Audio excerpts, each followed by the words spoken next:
I'd like to welcome everybody here to the Corporate Scrutiny panel.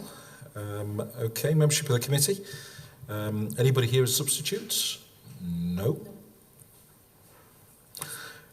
Shall we go through the minutes of the previous meeting? Is there anything that any member of the panel would like to raise under that? It's quite a short section of minutes there.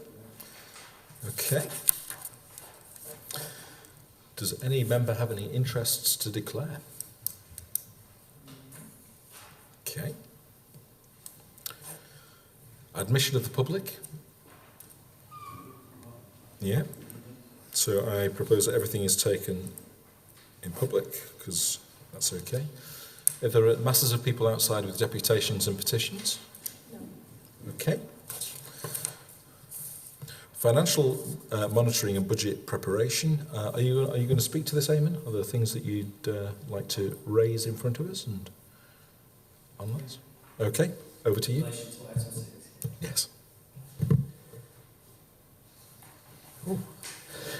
I'm on. Thank you very much. Eamon Croston, Service Director, Finance. Thank you. So this is one of a regular number of reports we bring to Corporate Scrutiny through the year, reporting on the financial management position of the council. So what we've got this time is a mix of two things. One is where we think we're at in terms of the in-year financial position of the council that we report quarterly to Cabinet and actually monitor on a monthly basis in conjunction with the portfolio holder. And then the second bit is a bit of reflection in terms of where we're at with our budget preparation this year, acknowledging that we produced a budget strategy update report that went to Council on 16th of October, which is actually appended to the brief overview report, just for reference and information, really. Okay, and we can use that probably to form the basis of discussion, perhaps about underlying assumptions and also where we're at in terms of has anything happened since the budget strategy update report, either nationally or locally, to inform some of the underlying assumptions as we head towards the latter end of the current budget round. So just very briefly in terms of the in-year position, before I open it all for discussion, I think we said previously, certainly in relation to Q1 financial monitoring, that while we were projecting a bit of an overspend on general fund of about 2 million, it was relatively small number in the context of a 290 odd million budget, but that we were reasonably confident that we'd be through management actions, etc., that we'd get towards a stable position by year end in terms of managing within our budget requirement. Just to note that the Q2 monitoring report, due to the timing of cabinets, etc., is due to land on 3rd of December cabinet. So that's not currently in the public domain, but what I can say is that the indications are that the council's making good strides in terms of the 2 million overspend coming down in a progressive way that gives us that confidence that we will achieve a break-even position at year end on general fund. And broadly speaking, the housing revenue account is projecting in line with budget, and collection fund, the in-year position, which monitors financial performance against business rates and council tax, is likely to come in with a bit of a surplus. I think previously we've been projecting online with budget. In the context of between those two target incomes, it's collectively about £278 million worth of income. So if you're looking at an absolute kind of surplus of anywhere, even up to a couple of million, it's relatively small, but in absolute terms, that's something that we can roll forward into future years. So all the omens are looking pretty positive there. We said previously around capital that What we intend to do more is be more flexible if there's slippage or delay, particularly around strategic priority capital schemes, that we can actually flex between years and via resources between years. So that's likely to come to the fore again as part of quarter two monitoring. So there'll be some recommendations to actually move some of the strategic priority target spend into later years. And we'll have a further iteration of that as part of the annual budget report anyway, when we update the plans. So that is actually happening now. We'd put that into financial procedure rules as something that Cabinet could have delegated authority to do. As long as the slippage is against those specific schemes, that's where the authority lies. So there will be some of that slippage for quarter two. Revenue reserves are largely in line with what we've predicted previously. There's nothing significant to add to that. Anybody got any comments about the in-year position as it stands? I'm just wondering that the increase in the improved recovery of council tax and business rates, is that a transitory issue, or do you think that would be sustained into 2021? That's always a good question. To be honest, I think some of it is probably transitionary on the business rate side, insofar as we've had a further trawler review of the bad debt provision requirement now that we've got more information in year about historic appeals in the system, and now that they're going through the valuation office, it's enabled us to take a bit more of a review of our provision that we've previously set aside and release some of that back in. So in that sense, some of that is transitory. I think on the council tax side, I think there are some potentially underlying trends which suggest that they're more than transitory, and those are the sorts of trends that we'd want to factor in or consider in terms of our updated budget plans. Because we had a set of assumptions when we set out the budget strategy update report in October, but we did say that things like the council tax base and even business rates, we continue to review those. So there's potentially some wiggle room for further review, probably more so on council tax rather than on business rates at this point in time. But again, it's subject to review. Thank you. Excuse me. We are. Just high needs funding is one of the things that we've flagged continually. And I know last time we discussed this, and I can't remember which committee it was in, the part of the spending review, there was an announcement about some additional funding for high needs. We didn't know at that point what our share of that was. Has there been any clarification or any clarity on that yet? Or are we still I can pick it up now. I was going to pick it up as part of the budget update. Do you want me to pick it up now? Because it's topical. You're absolutely right. High needs has featured heavily in our sort of in-year monitoring in terms of trends over the last few years. We know it's not just a local phenomenon, it's a national phenomenon as well. There's been a lot of concerted lobbying. I think at the time we did the budget strategy update report, we were awaiting on more detail from government just to clarify in particular how the additional billions that they were putting into the system were going to be split down, both on a local council level and also within that across the various blocks, because there's the dedicated school grant, which is the main, which provides the funding for schools. There's certain blocks, one of which is a high needs block, then there's a main schools block, then there's a central allocation. I think we're reasonably confident now that it's looking in the region of about an extra 6 million for 2021 on top of our pre-existing allocation, which is obviously to be welcomed and would make a significant inroad into the budget gap. That's not to say that it's necessarily all been closed, but it's quite a significant step forward. What we're not clear about yet is that was probably one of the few areas that came out of the spending review where there was an indicative 3-year allocation, because a lot of the announcements were for 1 year in light of obviously future uncertainty. And what we haven't had yet is any further clarity on how the years 2 and 3 growth allocations are going to be split between those different funding blocks. So we could probably guesstimate at this stage, but that's subject to further confirmation. And as we all know, out the other side of a general election, who knows what's going to happen there. But as I said previously, we're basing our predictions on the best available information, which is the spending review 2019, and we're still reasonably confident that as a baseline, as a minimum, that will wash through in some shape or form. Whether there'll be any additionality on top of that, we don't know. So just in headline terms, when we talked about the budget gap being 5.3, would that 6 million be on top of what we'd already adjusted our plans for?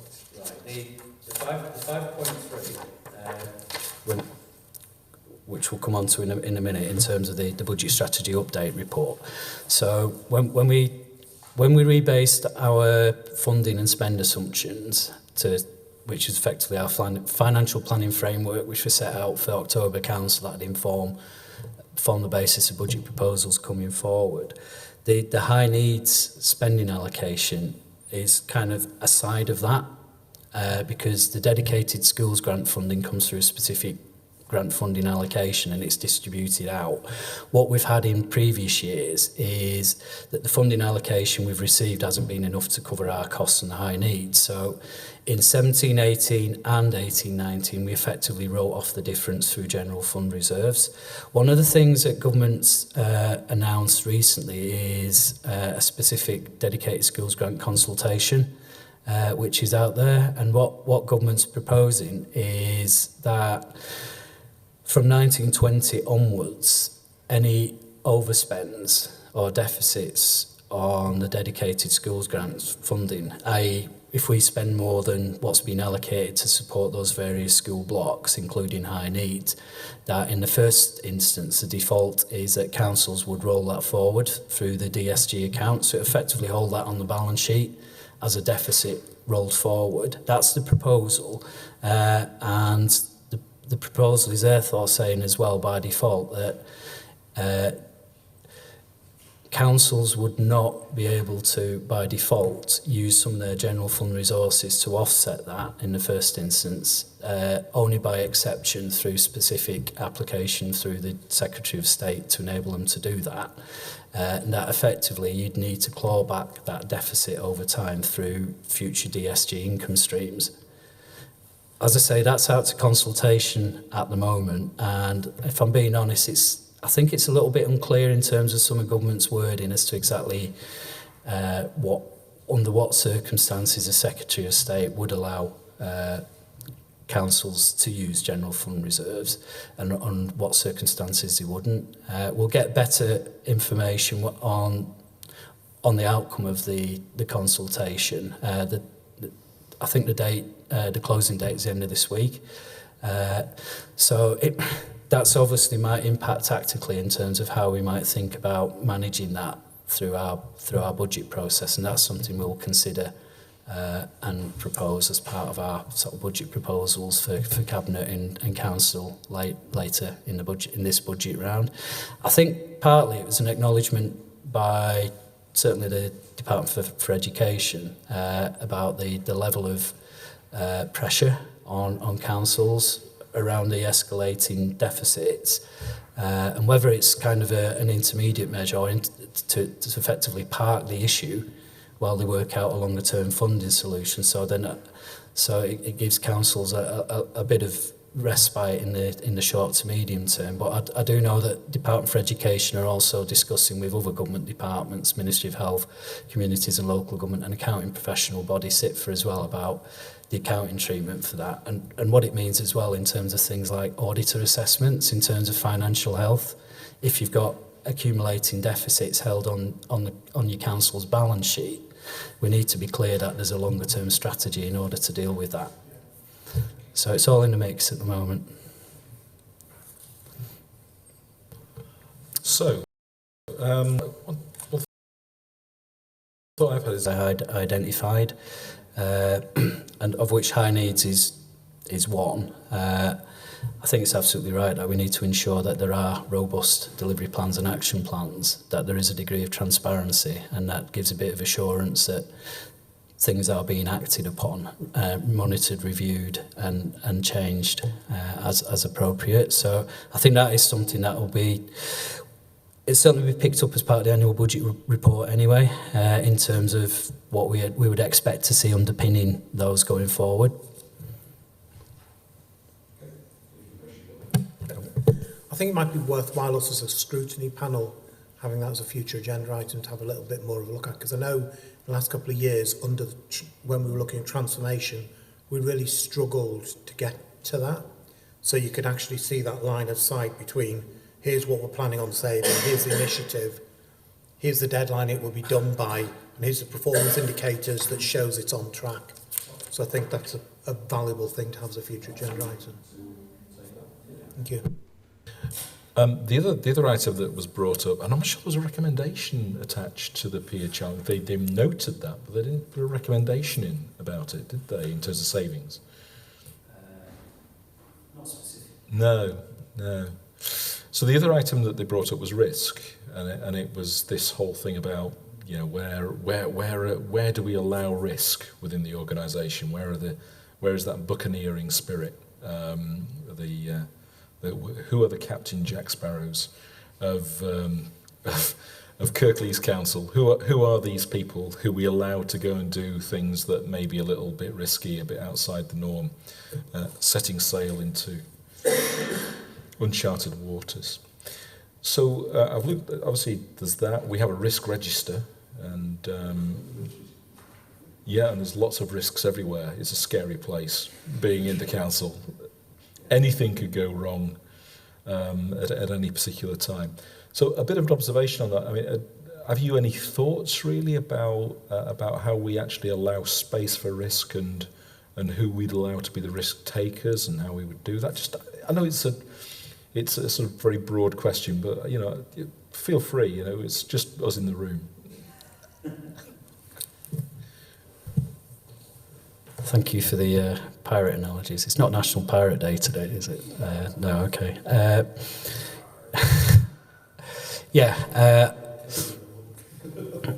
Risk appetite. You're right, we've got a corporate risk register. We've got budget risk. It's not just risk, it's opportunities, isn't it? It's, you know, two sides of the same coin. And it's also about, I think in the context that the LG peer review fed back as well, it's about being bolder in terms of making decisions, which is another aspect of risk appetite, just actually making a decision and sticking to it and seeing it through. So it covers a multitude of areas. If you ask any Section 151 officer, they'd have their own discrete professional view on risk. But I think actually,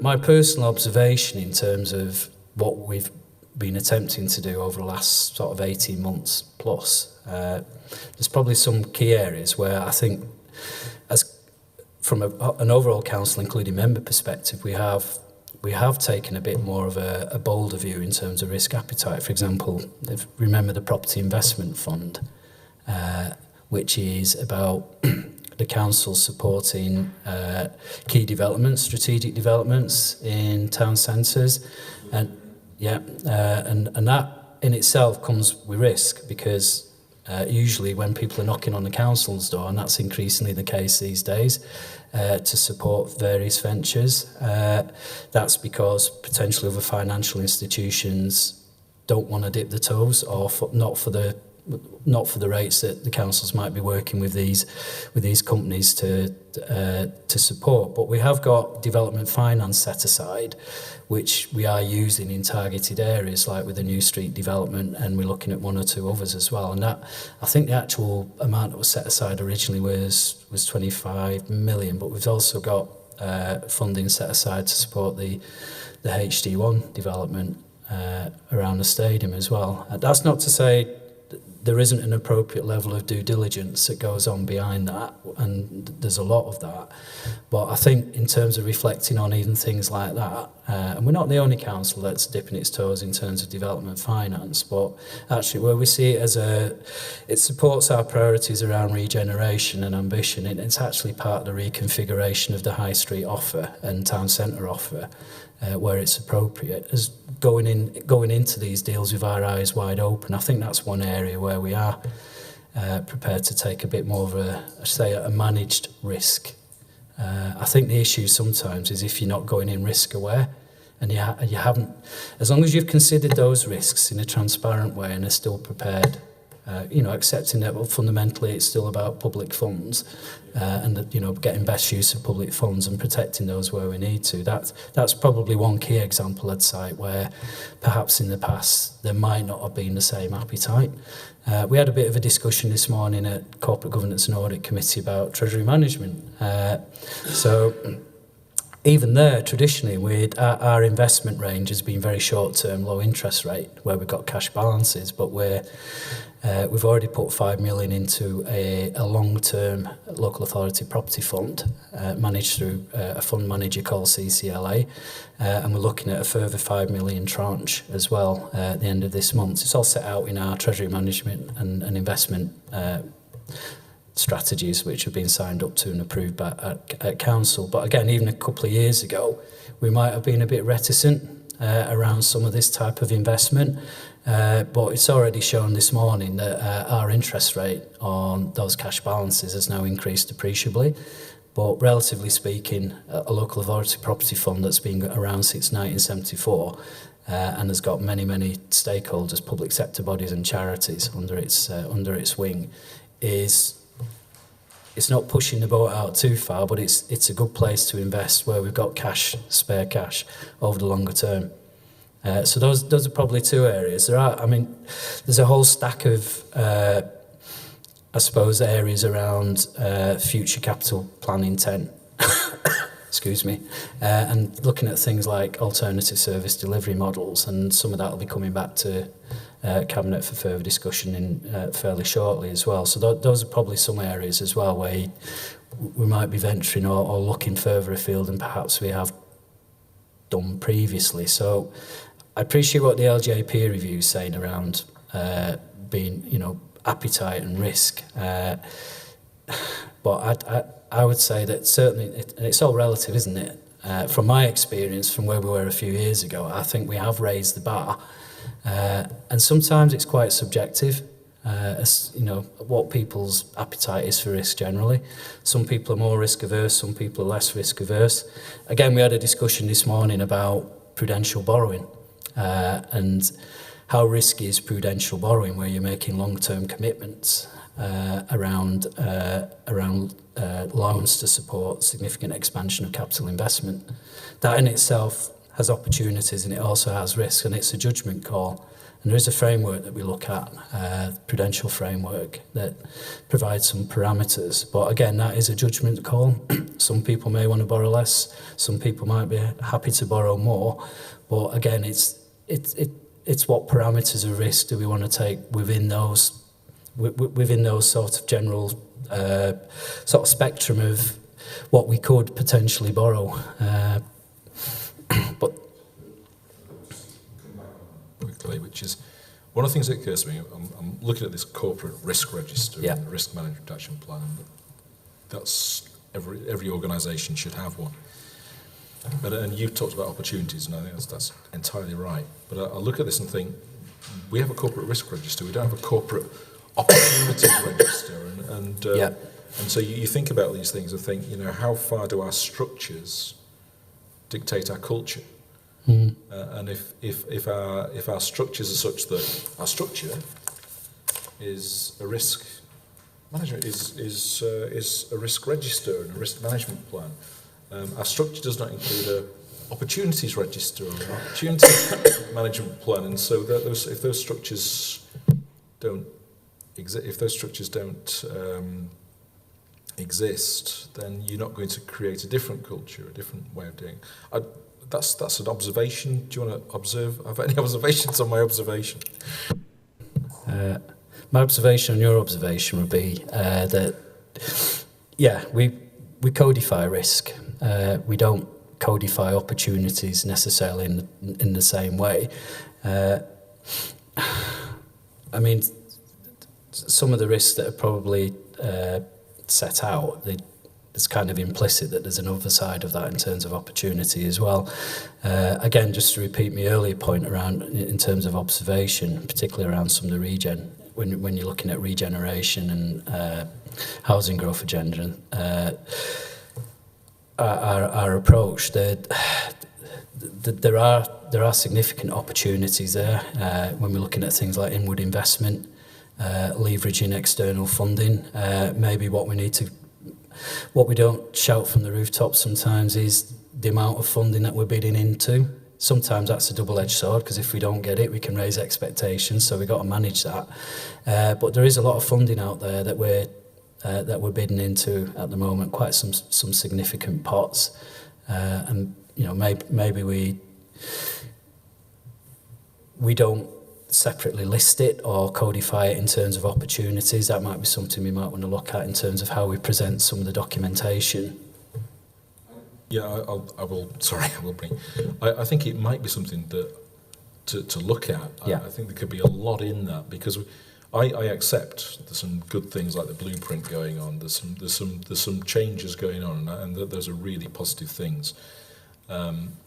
Looking at the organisation, it's like, are those discrete things that are happening because they've had a particular support, but organisationally, have we not actually recognised that that there are opportunities out there that we're not taking advantage of? You look at things like national lottery funding, which obviously we don't necessarily access ourselves, but we can enable others to do so, and so that's an opportunity for the corporate. So looking at, that's just one example, but there's probably loads out there where we could say, hey, we could do this if, and so I wonder about that. Anyway, I'll be a chair now and let John. Yeah, it's my observation on the same thing is probably we're asking the wrong person, because I always see, and I can never remember what section 151. Is that right? What number are you? 151. Yeah, 151 officer. Where's the 150? Yeah, he's almost either the gatekeeper or the referee or the goalkeeper that stops things from happening quite rightly, and that's part of the legal. Make sure we're legit and legal. And actually, and again, it was one of the other comments in the peer review, is policy is set by the elected cabinet and members. And officers are there to deliver the policy. And I think we should be asking these questions. Yeah, well, exactly.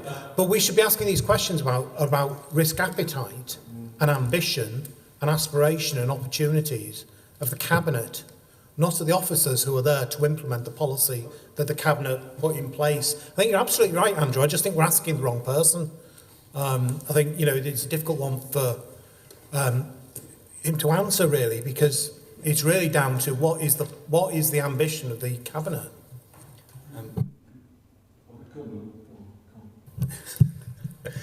Just on your observation about the having a risk register but not an opportunity register, I think that to an extent be because we have sort of a head of risk, but we don't have a head of opportunity. You'd imagine, or I imagine, that the head of opportunity would be the relevant service directors. You want Carl to be thinking about the opportunities in his and the portfolio holders as well. So like Eamon said a few moments ago, it might be that we need to just better bring those together and communicate the things that they see and are attempting to do.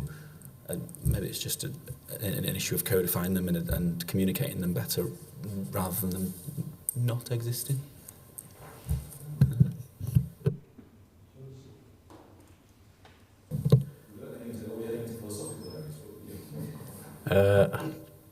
I don't know.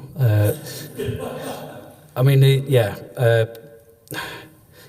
is a double-edged sword to ask a Section 151 officer about risk and risk appetite. But what I said earlier about being risk aware, and a lot of what we do and a lot of the judgment calls that I would take in my professional role we have various frameworks, policy guidelines to operate within, but within that, those guidelines, we do have a fair degree of discretion and flexibility.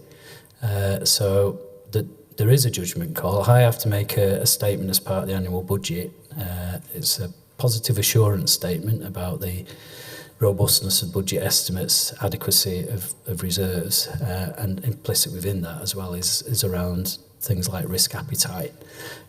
So it's getting that fine balance, marrying the ambitions of the administration and council and the expectations of residents with obviously the fact that we have a best value duty, and fundamentally it's about use of public funds. So we have to work within those frameworks. But I think there is flexibility within that. But yeah, it is a bit of a double-edged sword for me. And the devil's in the detail behind the scenes as officers as well, in terms of ensuring we've got the right governance and control framework that gives members assurance that when we are doing due diligence, etc., it's done in a thorough way, so that we're absolutely clear. And then when we are reporting back to members to make key decisions, that it's properly informed decisions that we're taking. Okay, and I accept John's point that we could be asking the wrong person, but but I think it's interesting to get the observations, to get Eamon's observations on this from that position. So I was interested in his views and opinions. There is, it says the same is true of risks as is with opportunities. That officers should have a role to place those in front of members to decide how they actually respond to those. And so we certainly have that for risk. I don't think we have it for opportunities. And so I think that's something I'd like to explore probably in other places a bit more. Okay. Any further questions at all? Okay.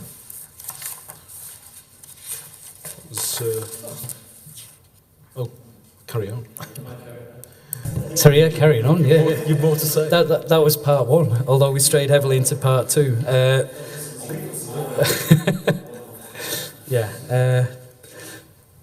So in terms of current budget round preparation, then I think it was mentioned earlier about the baseline budget gap, 5.3 million. So we did actually reflect some of the key spending review announcements as part of our reassessment, particularly around funding. So what we had this time last year, when we were setting out our estimates for 2020-21, we had an assumed 40 million budget gap. So effectively, the net impact of the spending review announcement has bridged that funding gap or budget gap by 9 million, from 40 million to 5 as a rebase, which obviously in the context of where we've been the last few years is welcome. So the fact that government have acknowledged some of the key pressures and demands on the local government sector and put that level of resource in, that was all factored in and reflected on in the budget strategy update report. Clearly though, it's less certain in terms of years 2 and 3, and obviously with this side of a general election. So from an officer viewpoint, we're still remaining relatively prudent in terms of year 2 and 3 funding assumptions, where we know there's a lot of known unknowns, but we haven't had any further clarity yet. I think what we'd all like is a longer term or a long-term funding settlement. I'm not sure, given the current climate, if we're going to get that anytime soon. So we have to manage and financially plan within the context of what we know. And I would say this, but it's true. One of the key reasons why we've developed our reserve strategy the way we have done the last few years is to give the organisation some stability and to buy time, given some of the funding uncertainties going forward. Because what we did say we didn't want to do is destabilise the council short term or make some, shall we say, rash decisions while we're while we're waiting to see what the long-term funding position might be for local government. We've heard various announcements that austerity is over in terms of public service expenditure. What that means in practice and what will come to fruition after the general election, we'll all wait and see. But there are some reasonably positive soundings. But the 9 million reduction in the budget gap in 2021 actually washes through in years 2 and 3 as well. I mean, we did say at the time that we presented the report that we'd still continue to review the funding and some of the key spending assumptions, so there will be potentially at the margin some further changes to that before we get to the final sort of budget proposals stage for consideration at Budget Council in February. I have got in the second bit a bit of, I suppose, updated national and local intelligence, which I put a few bullet points down. The reason I put them down is because these are the sorts of things we'd need to consider in terms of any further adjustments we might want to make around funding assumptions or spending assumptions, and some of them might just be to note but actually aren't going to influence us, at least in the short term. So obviously in terms of the in-year financial monitoring position, we touched earlier about an improvement in the in-year forecast on collection fund. That might give us some extra wiggle room in terms of funding for 2021 or even future years if it's sustainable.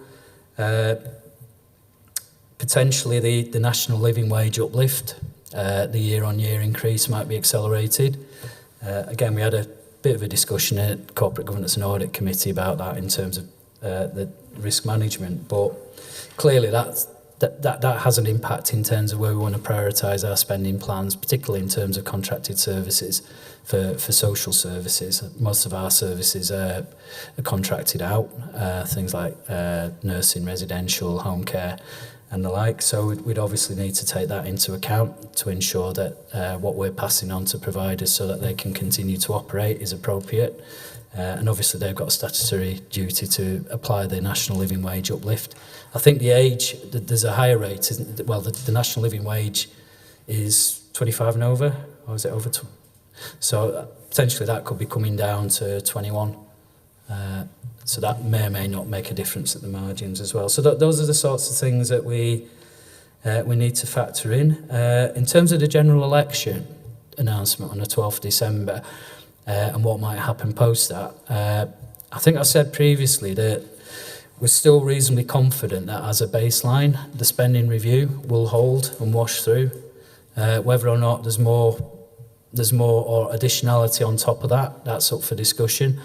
I think we just need to be mindful perhaps that we're unlikely to get a provisional financial settlement this side of Christmas, and we don't know when it's going to land the other side of Christmas or when it's actually going to go through Parliament and what the constitution of Parliament will look like, excuse me, as to how quickly it will go through. So at the moment, the working assumption is that the settlement will be determined in time for us to land the report for Budget Council on 12th of February.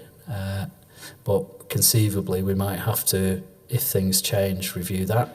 I'm saying there's an outside chance there, but we might potentially have to have some kind of contingency just in case we haven't got sufficient detail to be able to actually go forward with a council tax requirement. For example, particularly around council tax uplift, we need Parliament to approve the adult social care precept and the threshold for the council tax. If we haven't got that confirmed, we can't effectively pass a budget for Budget Council because we haven't got firm data or firm information from government. So that's the only caveat I'm just sort of planting at this point in time, but it's an outside chance. We're still fairly optimistic that it'll get through. I think clearly, whichever shape of government there is, they will know acutely that they have to make some key spending decisions in time for the following financial year. Get budget done. Yeah, indeed. We did touch on as well again this morning. We had a bit of discussion about it prior to scrutiny starting about the PWLB rate, Public Works Loan Board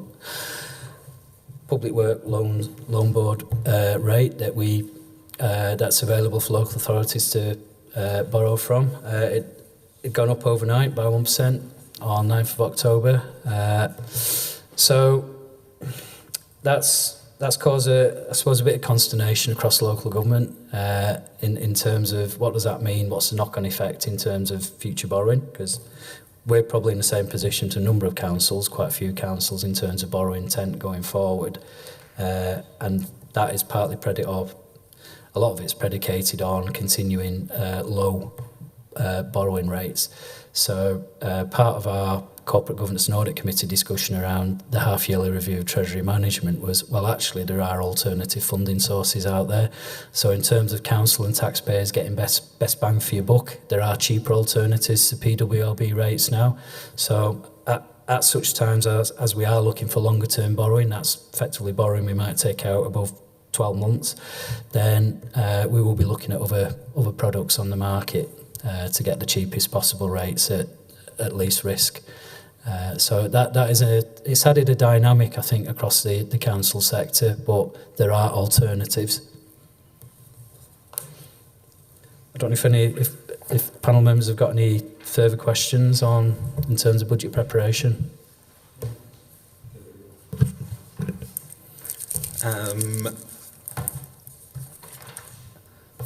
In my perspective, it seems to me like, and I know obviously we've got the spending review as the baseline, we can't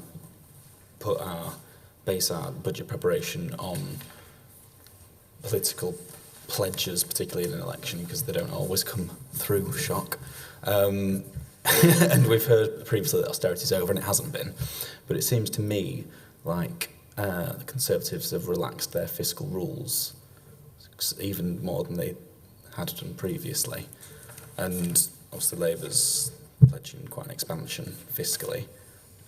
And I imagine both parties will be offering some kind of solution on social care, because it'd be quite remiss to go into the election without offering one. Do you think that gives us reason, assuming the election has some kind of conclusive outcome and we don't end up in a uncertain hung parliament, because uncertainty seems to creep up us everywhere, that gives us some reason to be a little bit optimistic that there might be a little bit of light at the end of the tunnel?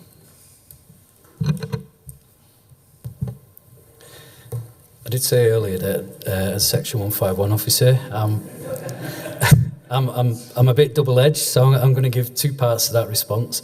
On one level, yes, the devil's in the detail, and in terms of whatever intent from any political party is put into a manifesto pledge, it's what transpires subsequently, and there are other events that can happen outside of those pledges as well. So is austerity over from the point of view of potential injections into local government funding stream going forward, compared to certainly where we've been last couple of parliaments? It is looking more optimistic.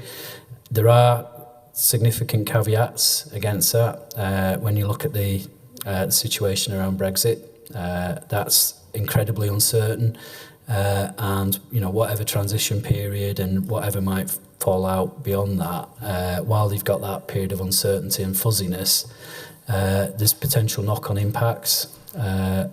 So it could work the other way. If you look at it from the lens of a resident or vulnerable users of service or customers, and what their life experiences are out there, and whether or not there could be pressures coming back on the council through unintended consequences, that's something that we'd need to factor in as well. So on one side, there might be positives in terms of funding, but the converse of that is, what is the consequential impact going to be in terms of the economy, in terms of residents at large, and could that come back pressures through other routes? I mean, we have reported previously to this panel and extensively elsewhere, and both regionally, in trying to assess the impact of Brexit, and that still remains a massive issue in terms of trying to plat through the fog and come to the other side of that with any certainty. So that, I'd just say that would be my caveat here. But in terms of if you look at it purely in terms of funding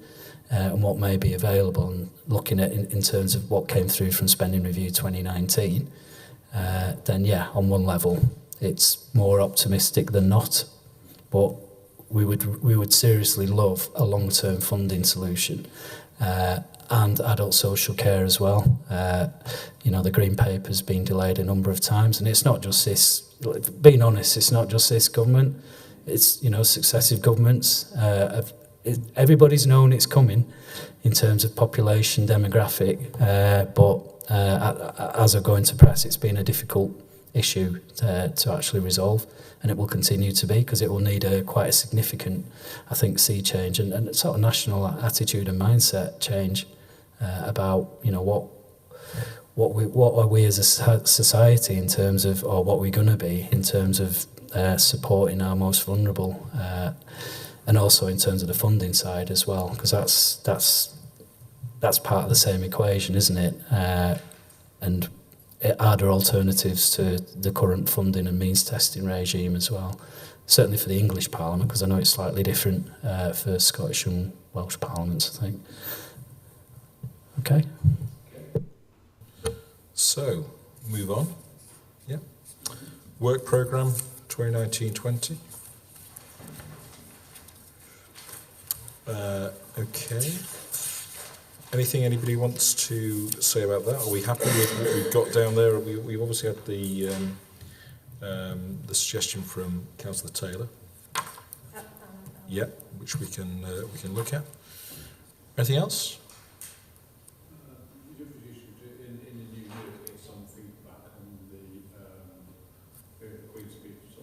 The proposal, the Queen's speech we mentioned about, and that's obviously not happening now for this election, but the possible introduction of photo ID and following that up, get a feedback in the new year sometime. Yeah, and that was a request for Sharon Salvanis, wasn't it? Yeah, and I spoke to the elections manager.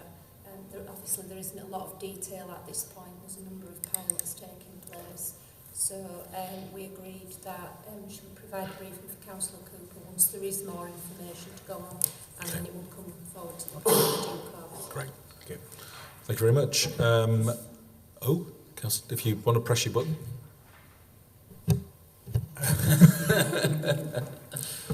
Dare I mention the B word?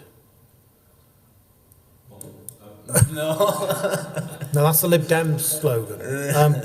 No, we meet again in January. It may be worth asking the team to come back, and we may have some more clarity about what is or isn't happening with regard to exiting the EU. So it might be worth getting an update on where we are in terms of planning and stuff. Isn't that reported back anyway? Yeah. Are they? It was the previous corporate. Yeah, it doesn't say in here that they're coming back. That's the only reason I asked.